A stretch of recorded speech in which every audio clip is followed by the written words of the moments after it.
네, 올 여름 아시아 곳곳이 정치적 격변에 휩싸였습니다. 연세대학교 국제학대학원 고영경 디지털통상연구교수와 이야기 나눠보겠습니다. 교수님, 안녕하세요. 네, 안녕하세요. 네. 지난달 네팔에서 벌어진 반정부 시위는 72명이 사망하는 최악의 유혈 사태로 번졌습니다. 그 후폭풍이 지금도 이 아시아를 넘어서 세계 곳곳으로 이어지고 있는 상황인데요. 먼저 당시 네팔의 상황부터 좀 짚어보겠습니다. 얼마나 심각했던 겁니까? 예, 말씀해 주신 대로 굉장히 많은 사상자가 일어났습니다. 이틀 동안 벌어진 시위로 이제 경찰관 3명을 포함해서 72명이 사망을 하였고요. 2,000명 이상이 다쳤습니다. 특히나 이번 사태가 촉발된 원인은 이제 소셜미디어, SNS를 차단하면서 젊은이들이 이제 폭발했다라고 하는데요. 사실 처음부터 이런 시위가 격하게 이루어졌던 건 아니고 시위를 진행하는 과정에서 의회를 진입하려던 일부 청년들을 향해서 최루탄 그리고 뭐 물대포, 고무탄 이런 것들을 경찰관들이 발사하면서 순식간에 19명의 젊은이가 목숨을 잃다 보니 시위대가 분노할 수밖에 없었고 분노가 이제 터지면서 뭐 의회로도 들어가고 대법원도 가고 장관들 집으로도 찾아가고 이런 것들이 이제 발생을 하면서 훨씬 더 많은 사상자가 일어나게 되었습니다. 예. 특히 이런 일들이 이제 수도 카트만두에서만 일어났던 건 아니고요. 전국적으로 이런 시위가 번져나가면서 각종 정부 기관과 정부 사무실들을 침입하기도 했었거든요. 이러다 보니까 경제적인 손실도 엄청나게 커져서 뭐 대략적으로 추산하기로는 네팔 GDP의 거의 절반에 해당하는 금액까지도 추산을 하고 있는 상황입니다. 최근에 이제 전 총리가 결국은 이제 사임을 표명하면서 시위가 일단락된 것으로 보이기는 하지만 사실 그 단계적으로 일시적으로 멈춘 것뿐이지 이 사태가 완전히 진정됐다라고 보기는 어렵습니다. 계속해서 젊은이들은 이제 소셜 미디어를 통해서 서로 간에 연락을 주고받으면서 이후 사태의 추이를 관망하고 있는 현실입니다. 네, 실제로 지금 네팔 정부가 유튜브, 페이스북, 인스타그램, X 등 26개 소셜미디어 접속을 완전히 차단해 버렸었습니다. 그러니까 1차원적으로만 생각해도 젊은 층에서는 당연히 난리가 날 수밖에 없었을 것 같은데 왜 이렇게 접속을 막은 거죠? 이 소셜미디어가 사실 요즘 젊은 층들에게는 의사소통을 하는 굉장히 중요한 수단인데요. 특히 네팔에서 이 소셜미디어가 갖는 위상이 대단합니다. 왜냐하면 그 해외에 나가 있는 근로자들도 굉장히 많고 하다 보니까 이것이 중요한 서로 간에 의사소통하는 수단일 뿐만 아니라 연락망 이상의 이제 뭐 송금을 한다던가 생사 확인을 한다던가 안부를 전하고 뭐 이런 여러 가지 역할들을 하는데요. 이 소셜 미디어를 통해서 사실은 이제 굉장히 고위층들 잘 사는 사람들의 자녀들이 어떻게 살고 있는지가 이제 드러나는 계기도 되지 않습니까? 그렇죠.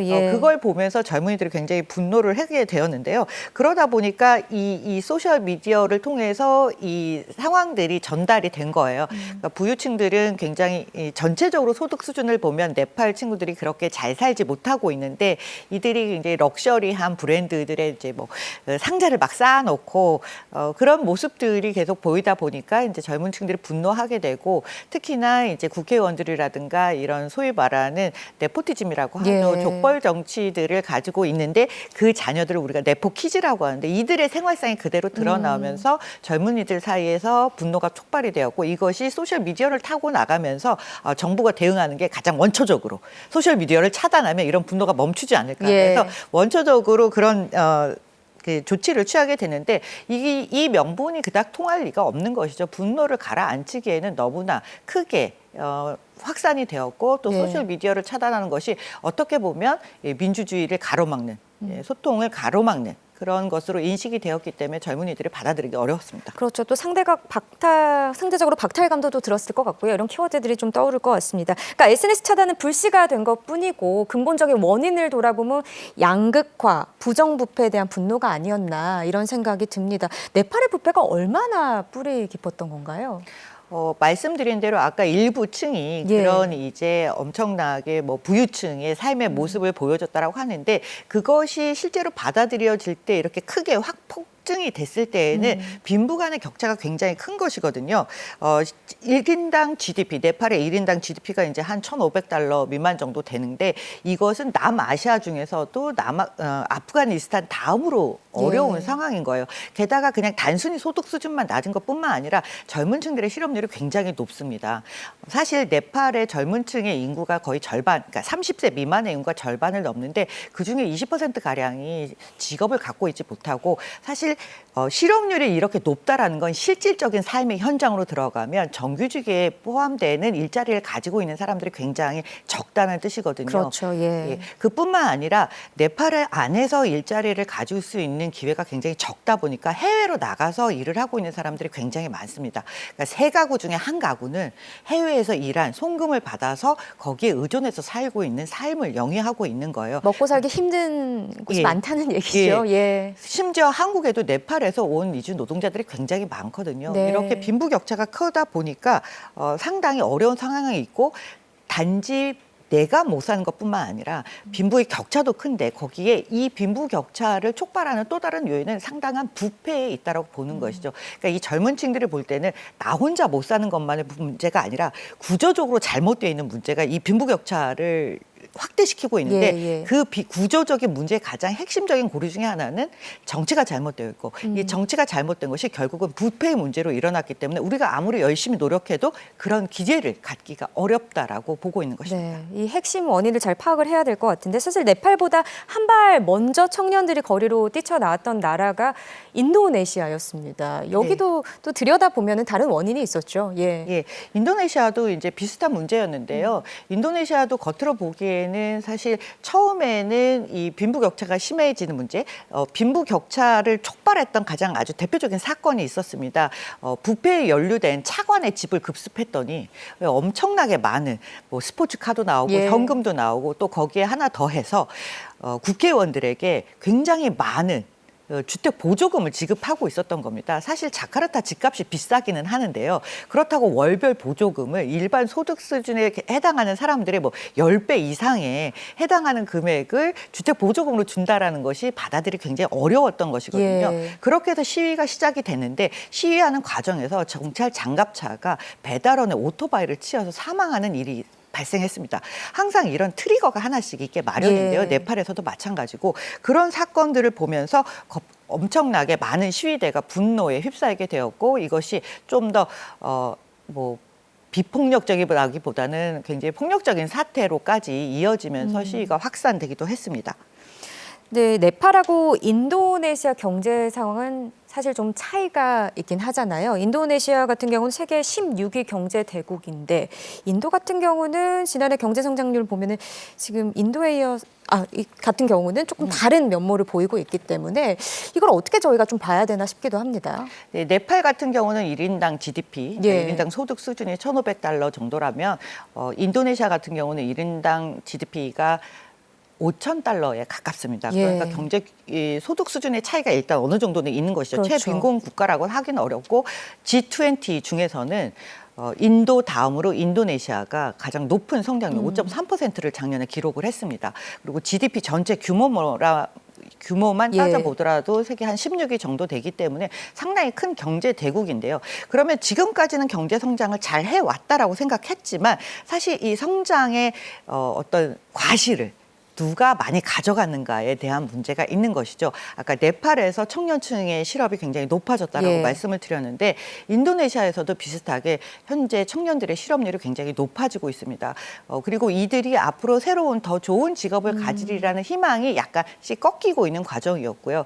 특히나 지금 대통령이 추진하고 있는 많은 정책들 중에서 실질적으로 무상급식 같은 거를 이제 굉장히 확장하면서 우리가 뭐 포퓰리즘이라는 비판을 많이 하기도 하는데 결국은 여기서 지향하는 게 복지국가 또 높은 성장률을 지향한다고 하지만 실질적으로는 가장 최대의 네. 캐비넷을 그러니까 내각을 구성하고 또 국회의원들에게 많은 특혜를 주고 이런 구조적인 문제들이 발생을 하면서 네. 앞으로 청년들이 여기에 대해서 관심을 갖지 않을 수가 없는 상황이 된 것입니다. 게다가 이런 그 경제적인 불안감에도 불구하고 정부가 내놓는 방침 또는 해결책이 그렇게 건설적으로만 보이지 않는 거죠. 일단은 재무부 장관을 교체를 했습니다. 재무부 장관을 교체를 해서 시장에 안정된 시그널을 주고 싶어 했는데 재무부 장관이 나와서 이야기하는 것은 우리가 앞으로 성장의 드라이브를 더 많이 걸겠다고 했어요. 그리고 확장 재정을 이야기했습니다. 그렇다라면 이것이 결국은 빠른 성장률로 이어질 거라고 기대를 하겠지만 또 외부에서 보는 시각들은 전혀 그렇지 않은데요.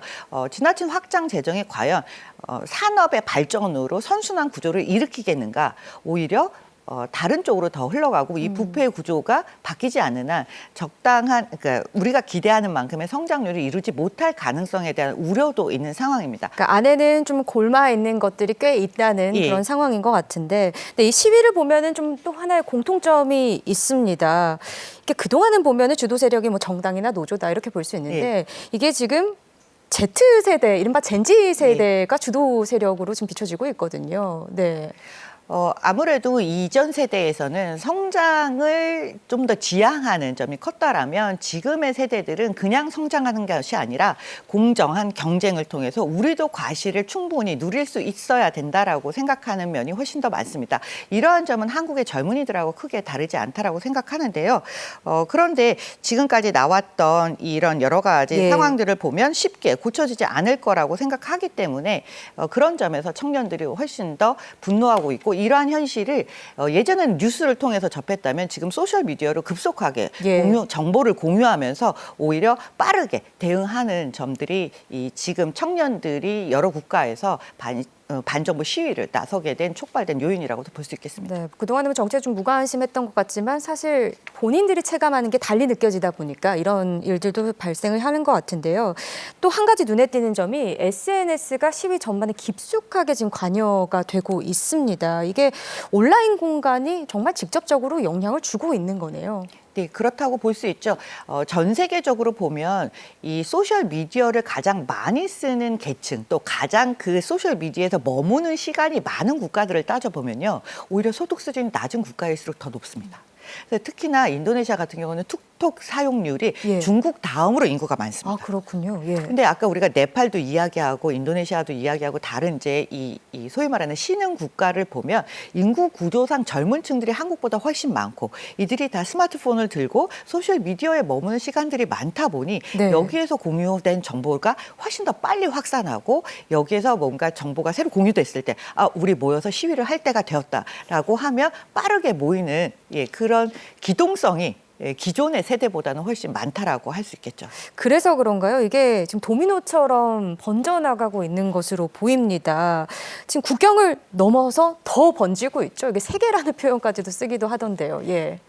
지금 저희가 네팔과 인도네시아의 이야기를 드렸지만 사실 이것이 이 아시아의 일부 국가에만 국한된 것은 아닙니다. 이미 태국에서도 많은 시위가 있었고요. 최근에 필리핀에서도 시위가 벌어졌었고, 남미랑 아프리카 같은 경우에서도 상당히 많은 시위가 지금 진행이 되고 있거든요. 동일하게 청년층의 비율이 높고 경제가 구조적으로 문제를 갖고 있지만 쉽게 해결되지 않고 청년들의 실업 문제가 계속되고 있고 부패가 심각하다는 공통점을 가지고 있습니다. 그러다 보니까 이들 세계에서 빠르게 오히려 시위가 번져나가고 있는 모습을 볼 수 있고요.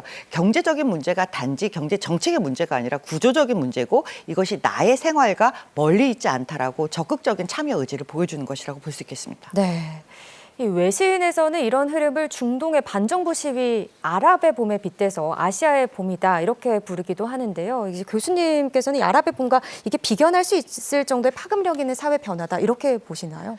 네, 저는 그렇게 보고 있습니다. 사실은 그렇게 아주 동일한 성격의 시위의 모습을 갖고 있지는 않지만 아랍의 시위가 탄압받던 우리 자유를 억압받던 의미에서 이제 반독재라든가 독재에 반대하던가 아니면 정부의 지금 권위주기인 정부에 대해서 반하는 쪽에 좀 더 정치적인 색채를 많이 띄었던 시위라면 아랍의 봄이 지금 아시아의 여러 국가에서 진행되고 있는 시위의 모습은 경제적인 불평등에 대한 인식이 먼저 있고 이 불평등을 해소하는 것이 단지 경제적인 이슈가 아니라 정치가 잘못되어 있기 때문에 내 생활에 피해를 입힌다라는 부분에까지 이르렀기 때문에 겉으로 보는 양상은 비슷하지만 실제 구조적인 모습은 다른 상태라고 볼 수 있고요. 그러나 또 반대로 이야기하면 이걸 해결하기 위해서 정치 체제를 바꾸고 시민사회 목소리를 직접 내야만이 바꿀 수 있다라는 점에서는 또 오히려 같은 양상으로 드러난 모습이라고 볼 수 있겠습니다. 네. 이런 이 아시아 국가들의 격변은 우리에게도 사실 일부 영향을 미칠 수 있을 텐데 현지에 진출한 한국 기업들이 어떤 대응이 필요하다고 보시는지요? 지금까지 언급된 이 모든 국가들이 사실은 전체 우리가 부패 지수라는 걸 보면 다 안 좋은 상태에 있어요. 예. 그러니까 우리가 전 세계 뭐 투명성 지수라든가 부패 인식 조사를 하면 이 국가들이 거의 최하위 수준에 머물러 있는 국가들입니다. 그러니까 부패가 굉장히 만연한 사회라는 것은 어떤 하나의 행정적인 처리를 할 때 보이는 비용, 보이지 않는 비용이 굉장히 많이 든다는 거예요. 예를 들면 뭐 하나의 인허가를 받기 위해서도 더 많은 시간과 노력이 들어간다는 네. 이야기가 되겠죠. 그런데 이런 구조적인 모순을 해결하기 위해서 많은 청년들이 시위로 나가는데 이걸 한국에서 뉴스로만 보다 보면 굉장히 공포심이 들게 마련입니다. 맞아요. 예. 저기 나가서 과연 사업할 수 있을까? 저 상태가 마치 전시에 준하는 상황은 아닐까라고 느껴지지만 실제로 민간에서 돌아가는 생활들은 일상의 생활들은 그대로 이어지고 있습니다. 그러니까 가장 중요한 건 저런 국가에서 우리가 사업을 안 할 수는 없는 거예요. 이미 진출해 있는 국가들도 네. 다 나가 있는 기업들이 많이 있기 때문에 공포로 받아들이지 말고 저런 시위가 한 단계 더 나아가기 위한 시민사회의 적극적인 반응이라고 생각을 해야 되는 것이 중요하고요. 그리고 저런 상황에서 변하는 모습들을 굉장히 면밀하게 관찰하면서 대응을 해야 되는데 한계 기업이 일일이 이런 네. 정치적인 리스크를 대응하기는 굉장히 어렵습니다. 그러다 보니까 정부와 민간이 손을 잡고 발빠르게 정보를 취득하고 그리고 저기에 이런 상황의 변화에 정보를 빠르게 습득할 수 있는 그런 채널들을 만들어서 대응하는 것이 가장 중요하고요. 이럴 때에는 저런 시민 전체 사회의 목소리에도 굉장히 귀를 기울이는 것이 중요합니다. 네. 마치 정부의 편을 들거나 그런 섣부른 행태를 보이지 않는 것도 굉장히 중요하거든요. 그래서 예. 전반적으로 리스크 관리라는 측면에서 대응을 하는 것이 중요합니다. 관리 측면이 중요하다라는 네. 말씀을 해주셨습니다. 기회 불평등을 끊어내겠다는 청년들의 외침, 이제는 그 목소리에 진정으로 귀를 기울여야 할 때입니다. 지금까지 연세대학교 국제학대학원 고영경 디지털 통상 연구교수와 이야기 나눴습니다. 교수님 고맙습니다. 네, 감사합니다.